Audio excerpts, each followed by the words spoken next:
6 വർഷത്തിൽ ഒരിക്കൽ മാത്രം നടക്കുന്ന ലക്ഷദ്വീപ കാഴ്ചയ്ക്ക് ഇന്ന് അനന്തപുരിയുടെ മണ്ണ് സാക്ഷ്യം വഹിക്കും. മകരസംക്രാന്തി ദിവസമായ ഇന്ന് ജനുവരി 14 രാത്രി 8:30-ക്കാണ് മകരസംക്രാന്തി. ലക്ഷദ്വീപ കാഴ്ചയ്ക്ക് അനന്തപുരിയുടെ മണ്ണ് സാക്ഷ്യം വഹിക്കുന്നത്. ശ്രീ പത്മനാഭസ്വാമി ക്ഷേത്രത്തിൽ കേവലം 6 വർഷങ്ങൾ കാത്തിരുന്നെങ്കിൽ മാത്രമേ ഇങ്ങനൊരു കാഴ്ച കാണാൻ നമുക്ക് സാധിക്കുകയുള്ളൂ. ആചാരപരമായ മുറജപം അവസാന ഭാഗത്തിലേക്ക് കടക്കുമ്പോൾ മുറജപത്തിൻ്റെ ഭാഗമായ ലക്ഷദ്വീപ കാഴ്ചയ്ക്ക് ഇന്ന് വൈകുന്നേരം 8:30-ക്ക് അനന്തപുരിയുടെ മണ്ണ് സാക്ഷ്യം വഹിക്കും.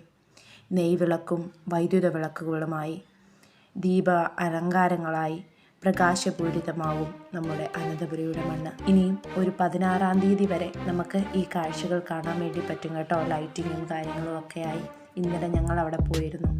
കാണാൻ അതിമനോഹരം. കുളത്തിൻ്റെ ആ സൈഡൊക്കെ DJ ലൈറ്റുകളൊക്കെ ആയിട്ട് അടിപൊളിയാക്കി വെച്ചിരിക്കുക. പക്ഷേ അവിടെ കയറണമെങ്കിൽ പാസ് വേണം ഇന്നൊരു ദിവസം. കാരണം ലക്ഷക്കണക്കിന് ദീപങ്ങളല്ലേ അവിടെ കത്തിച്ച് വെച്ചേക്കുന്നത്.